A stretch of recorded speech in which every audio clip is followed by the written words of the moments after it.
Hi, I want to show you how to sharpen a chainsaw today. Here's what's happened last time. Last time I did some cutting. Okay, it was cutting through this big chunk of wood, and lo and behold, somebody at some point had managed to hammer a nail into the tree, and I found it with the blade. Great. Okay. So here's the saw. Blade's not in great shape at the moment. This is down a long way. This is probably going to be the last sharpen this blade gets. Okay, now this blade's been pimped a wee bit. It has had the height limiters sawn off. I'm going to show you how to do that later on. Okay, but I'm pretty much down to the wire now.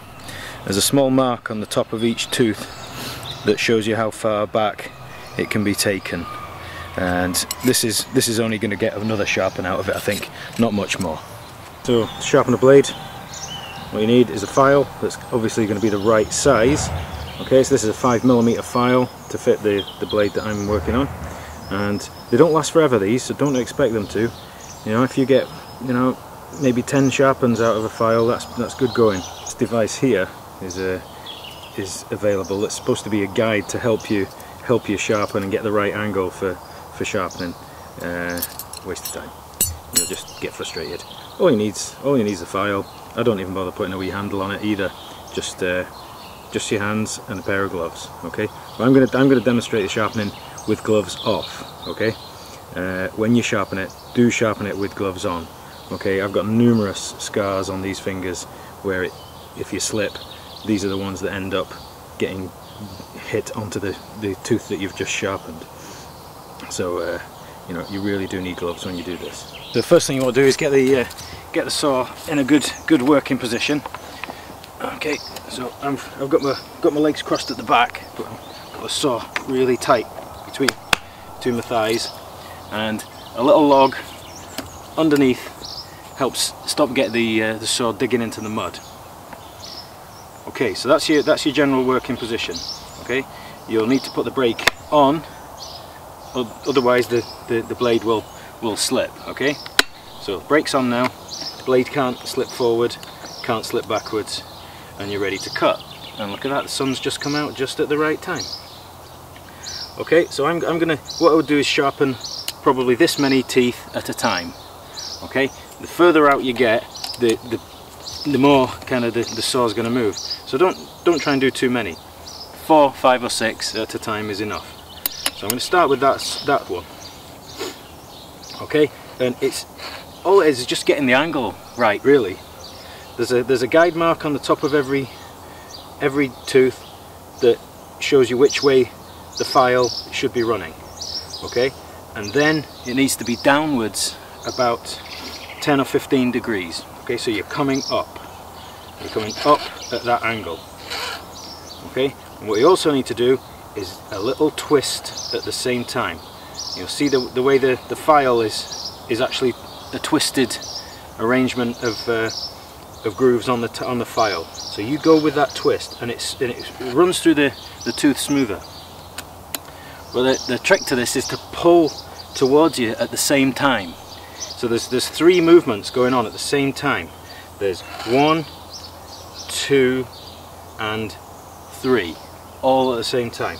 And that way you get plenty of bite onto the metal, and you'll see the filings start to appear around this area. So here we go.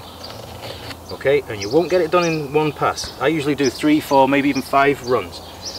2, 3, 4, 5. And that is razor sharp now. Okay, swap over, get the angle right, twist again. That's 1, 2, 3, 4, 5. And there's a fair bit of pressure here. You notice the log moving? I'm having to push on. So I'll zoom in now so you can see it closer up. Okay, so zoomed in a bit closer. I've done number 1 and number 2. I'm on to number 3 now. Okay, remember, you'll be wearing gloves. Okay, that's 1, 2, 3, 4. Feeling good. 1, 2, 3, 4. See how much it moves? Okay. Really sharp, right at the point here. 1, 2, 3, 4. We tap, get the filings off. Okay, so that's say I've done enough there. I've taken it to this one. You can see the filings. Okay, just take the brake off, pull it back, and I'll start with that one. Okay, 1, 2, 3, 4. And on we go. 1, 2, 3, 4. Okay, so it's up at the angle, twisting, and pulling back at the same time. Now, it's not fun, but done well, the sole stays sharp for a good while. Okay, I'm going to bring the camera around much closer so you can see what happens just here. Zoomed in really close now. Okay, done that one, I've done that one, so I'm onto this one. So the angle, then the angle here as well, so it's not totally flat with the top, it's down slightly. When you first buy the saw, you'll see the angle that it's at, and the file fits nicely into it. Okay, so a bit of pressure if you need to. I've got my chest on there as well. So we twist, push and pull at the same time. Razor sharp. 1, 2, 3, 4. Perfect. 1, 2, 3, 4. Now try and get the sharpness even on left and right, otherwise your cuts will start going in different directions. Okay, so even though you might be right-handed or left-handed, it does feel a bit awkward sharpening on your other side, but you've got to try and get it even. 1, 2, 3, 4. We tap. 1, 2, 3, 4. Okay, and then break off, bring it back, ready to start the one you need to do. Actually, it's this one. Okay, make sure you don't miss any teeth as well. Okay, another bit more. 1, 2, 3, 4. 1, 2, 3, 4. Ooh, there you go. That's the slip. That's how you end up with a cut finger. If it pops out of the tooth. Okay, I've got this a bit too slack at the moment. That's going to get tightened up as well. 1, 2, 3, 4. So, good gloves. Good pair. I've got these rigger gloves here. These are the ideal for the job. Okay. Okay, the spike on the end of that can end up going into the glove a wee bit, so you don't want to damage them too. Okay, so 1, 2, 3, 4.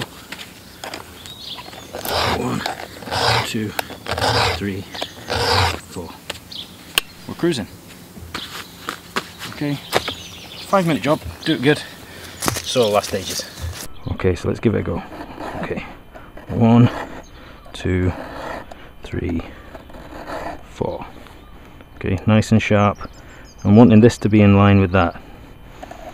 Okay, 1, 2, 3, 4. See, there's not much left of that tooth, only about 1.5 millimeters. You can see how shabby these are. They've ran right into that nail, big style. Ooh, slip. Okay, nice and straight now, in line with the mark. This tooth's got virtually nothing left. I'll maybe just do 2 on there, just so I get one more sharpen out of this blade. Okay, 1, 2, 3, 4.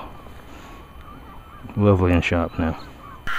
So what I'm doing is basically reducing all sorts of wood to my firewood. So we've got some kind of redwood here.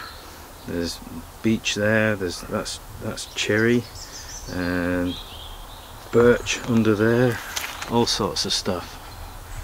Okay, all ends up the same way, in smoke. Okay, so I just reduce it from this this chunky, messy size into you know, stove size stuff. I store it in these little metal mesh corrals, and the air can get through it, and it seasons nicely. You know, 5 or 6 months sitting like this, and the stuff's absolutely perfect, ready to go straight on the stove. So a bit of polythene and a bit of carpet to weigh the polythene down, and there's enough air getting through. I don't get any problems with mould growing inside the corrals. Okay. This is us looking at a brand new chainsaw blade. Okay, so you've got the actual tooth here that's doing the cutting, and you've got a small lump here on this tooth that determines the depth that it cuts into the wood. So this is like it stops the bite being too much. Now, what you can do to improve the bite of your blade is to grind these off. Okay, and you grind them to the height of that one, and you'll get a much deeper cut. Okay, so you can see that the height limiters have been ground off there. Okay, this blade is pretty much at the end of its life. There's I would say only one sharpen left on there. There's a small line just there. That's the limit. Beyond that, there's a chance you might actually lose the tooth. There's not enough metal to kind of keep it on. It gets more dangerous then. Okay, grinding these off does make the saw a lot jumpier, but it makes it a bit more effective. If your saw's got the oomph, if it's got the strength to do it, then it does make a big difference. It can really improve the kind of speed of your cutting. There's a side-by-side comparison, and you can see how much the blade has been taken back by the sharpening. It's gone back quite a long way, and the height limiter is just here, being ground off to make the saw bite in more.